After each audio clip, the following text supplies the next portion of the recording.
Lando Norris was soaring in Canada until everything went downhill.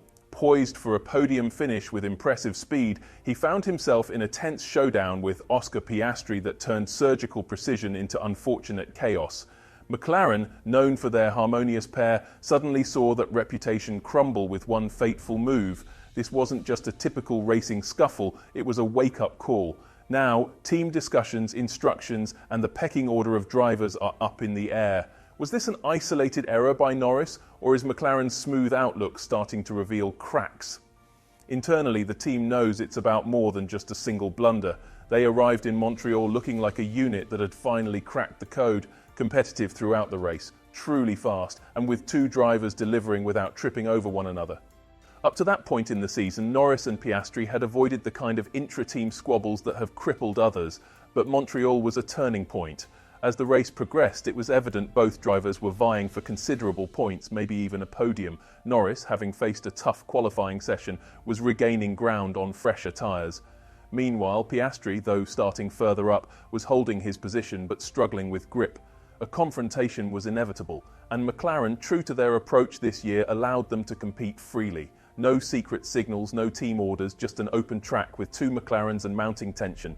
The error wasn't in battling, it was all about timing. Norris was closing in swiftly and had no need to rush. The DRS zones were still ahead. Piastri wasn't overly defensive.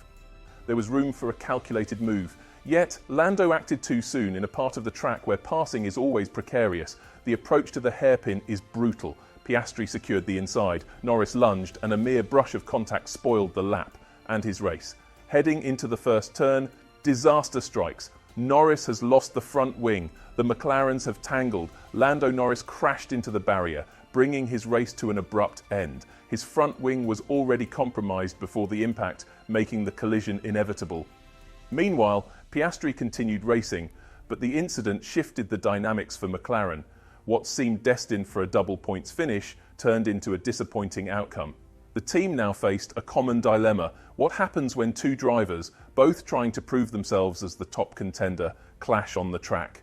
Norris didn't shy away from taking responsibility. Immediately after the race, he was candid in his media interviews. "Are you okay, mate? Yeah, I'm sorry. It's entirely my fault. It was a silly mistake." "No excuses," he admitted, showing no trace of hidden resentment towards his teammate. Such accountability was expected from someone with Norris's track record. However, even with a sincere apology, McLaren couldn't overlook the growing tension. This wasn't the first instance where Norris had demonstrated faster pace than Piastri, but ended without a satisfactory result.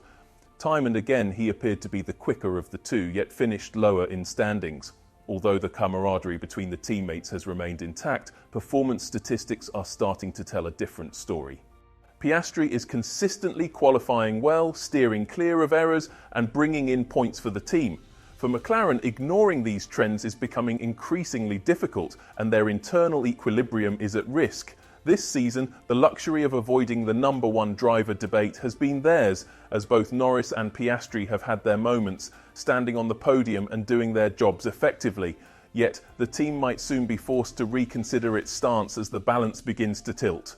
In environments like Montreal, teams are compelled to pick sides or reconsider the freedom they grant their drivers. When two drivers are evenly matched in terms of skill, what really distinguishes them is how well they can perform under pressure. Currently, Piastri appears to have the edge over Norris in terms of consistency, putting the spotlight on Norris to step up. McLaren isn't in turmoil, but they're definitely not coasting along either. This situation isn't as intense as Mercedes in 2016 or Red Bull during the Ricciardo and Verstappen days, but it is a crossroads. If events similar to those in Montreal repeat themselves at Silverstone, Hungary or Spa, McLaren will need to make a decision. This could involve enforcing team orders, redefining driver roles, or altering strategies to minimise competition between teammates, a move away from their balanced approach. Such decisions have their own set of repercussions, especially when one driver like Norris is central to the team's identity. Lando's position is complicated. Having spent 6 full seasons with McLaren, he has passed on opportunities to leave, endured poor-performing cars and challenging seasons, and shown remarkable patience. But now, with a competitive car, Piastri matches his speed, and often with fewer errors. In situations like Montreal, where Lando sees his teammate ahead and a podium within reach, more than track position is at stake. His standing, influence and legacy are on the line. This is what made his recent maneuver so impactful. In a year where each point matters, where Red Bull shows signs of weakness, Mercedes is gaining strength, and Ferrari remains unpredictable, teams can't afford mistakes they create themselves. Incidents like this may seem minor initially, but can escalate quickly. A single on-track error can become a trend. A tough race debrief can lead to revised strategies, and a bit of current tension can become tomorrow's big news. In a season where rivals are neck and neck, nothing slips under the radar. Norris faces more than just a speedy teammate. He's up against a competitor who remains calm, steady, and increasingly dependable under pressure. This poses a challenge. Once a team identifies such traits, trust shifts quickly. The focus isn't solely on speed over a single lap, it's about consistent performance and racking up points. That's the situation McLaren finds itself in, juggling not two stars but the danger of having to choose one by default. The events in Montreal highlight this dilemma. As the race at the front heats up, internal cohesion becomes crucial. Teams can't afford to be uncertain about where their loyalties lie, especially when performing under pressure involves more than just the car's abilities. McLaren's next moves are vital. Their public statements have been diplomatic. Andrea Stella termed it as unfortunate, while Zak Brown dismissed any idea of tension. Behind the scenes, they might let this incident go for now. However, their strategy going forward, to be revealed in Austria, Silverstone and beyond, will speak louder than words. Will they establish clear rules for end-of-race duels, alter pit strategies to avoid overlap, or will they maintain driver independence at the risk of history repeating itself? The choice will determine if McLaren stays in the title race or becomes its own worst enemy. Meanwhile, other teams are watching keenly. Mercedes in particular is quite pleased. George Russell's composed victory and Kimi Antonelli's podium finish show they're progressing with no internal conflicts. Red Bull, a perennial threat, is showing signs of strain. Verstappen is having difficulty maintaining control, while Tsunoda hasn't been close enough to lend strategic help. If McLaren continues to stumble, Red Bull doesn't need flawlessness. They just need to avoid missteps. Ferrari remains quick and quintessentially Ferrari, making internal stability crucial. In such a competitive season, victory comes to those who excel, not just on the track, but also in strategy and management off the track. McLaren can't afford to let these advantages slip. The impact of teammate dynamics is undeniable in deciding championships, as history with duos like Hamilton-Rosberg, Vettel-Weber, and Alonso-Hamilton shows.